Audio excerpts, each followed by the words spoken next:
ela que coordena, que explica, e ela também já sabe que não adianta ela ficar questionando, porque ela, para questionar, ela precisa ter uma noção básica do conhecimento. Então, vai ser a mesma coisa com relação ao espiritismo. A gente tem as pessoas aqui que nos acompanham, a gente não sabe o ponto de partida dela, né? Por isso que a gente tenta falar de uma maneira mais genérica para pegar a pessoa que não se convenceu que os espíritos existem.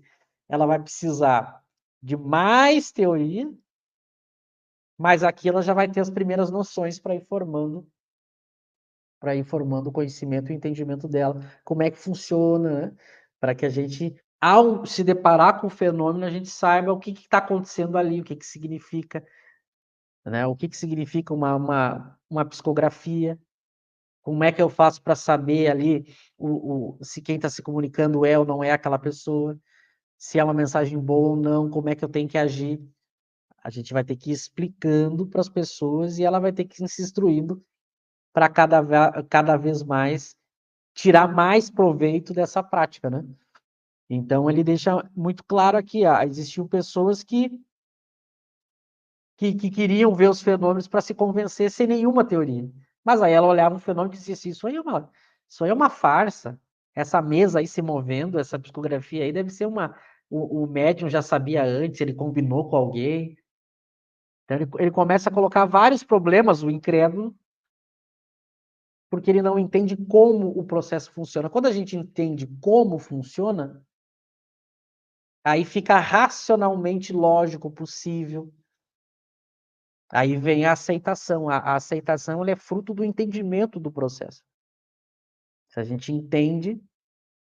Agora, claro, se a gente participa de uma reunião onde quem está ali praticando e instruindo não é bom, eu saio mais incrédulo do que eu entrei, porque a pessoa ela fala tanta coisa sem sentido, tanto absurdo, tanta coisa sem lógica, e ela produz fenômenos tão estranhos, tão questionáveis, que eu saio mais incrédulo do que eu entrei. Por isso que eu preciso de grupos sérios, e essa era a intenção de Kardec, que as pessoas tivessem o mínimo de uma seriedade possível para poder praticar, né? Então, é por isso que ele mostra justamente... Notem que ele usa essa primeira parte das observações preliminares justamente para mostrar a importância dessa obra. Ela vai servir para dar um ABC sobre como é que as coisas funcionam, e ele já deixa claro que eu preciso entender como é que as coisas funcionam, para que ao me interar com a prática, eu não faça questionamentos ou críticas que o conhecimento me facilitam e já me dão a resposta, né? Eu já tenho uma noção do que eu posso esperar. Então, essa vai ser o nosso intuito estudando essa obra. A gente vai pegar e vai tentar dar uma introdução para que quando a pessoa se depare com uma psicografia, ela já entenda o que está acontecendo aqui, o que não está. É mais ou menos essa a ideia, né? Só para citar um exemplo, você comentou, né, Michel, da pessoa observar duas ou três vezes os fenômenos. Kardec fala exatamente isso no diálogo crítico, quando ele está explicando por que ele nega o pedido do crítico para frequentar as reuniões, né? Ele diz o seguinte: olha, o seu pedido seria o mesmo que uma pessoa sem conhecer nada da teoria sobre astronomia pedisse para um sábio do instituto, né, um cientista, para olhar duas ou três vezes no telescópio e assim a pessoa provar que o sistema deles é falso sobre qualquer questão relativa lá aos astros. Então, seja para a pessoa provar que a questão dos espíritos é falsa, seja para ela se convencer, participar de uma ou duas reuniões, tomar contato com os fenômenos, de fato, não é útil e às vezes é contraproducente, né? Como o próprio Kardec está colocando aqui. Quando, na verdade, se ela conhecer pela teoria o princípio, ela pode se convencer e já pode começar a fazer aplicação na sua própria vida, né? Então, se a pessoa entende, estudando a teoria, que ocorreram certos fenômenos, e aí tem uma série de relatos lá na Revista Espírita e outros jornais da época, né? E que você compreende o fenômeno, e que a causa daquele fenômeno precisa ser inteligente, a causa sendo inteligente e observando as peculiaridades do fenômeno, você observa que a causa não pode estar nos médiums, aquela inteligência, ela é estranha, ela é invisível. Isso é muito lógico, isso é muito lógico. E a pessoa se convence disso pela teoria, ela se convence de que a alma existe e ela já começa a fazer aplicação na vida moral dela. Ela já fica mais tranquila, perde o medo da morte, deixa de achar que vai haver uma separação indefinida com relação aos seus parentes que já morreram, etc, etc. Ela já passa, compreendendo o princípio, ela já está fazendo a aplicação na sua vida. Só para tentar dar um exemplo da história da ciência, a gente está no campo da ciência aqui no Espiritismo.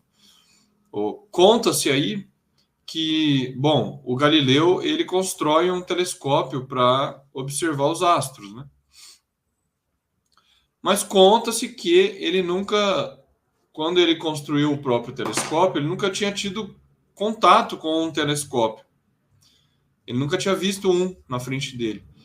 Ele tinha, na verdade, ouvido o relato de um telescópio que era utilizado na guerra em outra cidade. E ele ouviu o relato da construção do telescópio, como é que funcionavam as leis ali da ótica, a questão das lentes com relação à luz, etc, etc. Bom, ele aprendeu o princípio. E aí ele falou, eu posso aplicar esse princípio em outra coisa que não na guerra, mas na observação dos astros. E aí ele vai lá, constrói o telescópio e faz a aplicação, né? Então, essa questão de você compreender pela teoria o princípio é importantíssima. Na ciência, isso é muito importante, né? Para depois, claro, você ir para a prática. Então, acho que esses exemplos aí ajudam a gente a compreender um pouco essa questão, né? A Mônica está comentando aqui, no Brasil, essa parte lógica ficou fora da doutrina. E, infelizmente, é mais como fenômeno sobrenatural. Uma confusão generalizada, né? Um afastamento dos espíritos, uma divinização, uma sacralização dos espíritos. Transformamos os médiuns em oráculos, né? O que o médium fala a gente aceita como verdadeiro, fica tentando interpretar o que o médium falou, ao invés de evocar o espírito e perguntar de novo, né? Às vezes acontece isso. O espírito falou tal coisa, aí a pessoa da família conta para os outros. Aí fica todo mundo da família tentando interpretar o que o espírito quis dizer com aquilo. Mas por que você não senta o médium ali na cadeira? Vamos evocar o espírito para entender o que ele quis dizer com aquilo.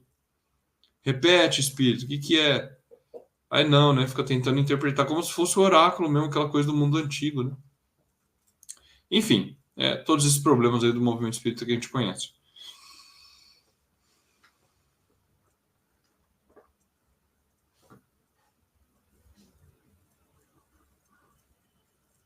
Não sei se tem mais perguntas, Eric, ou tem mais comentário.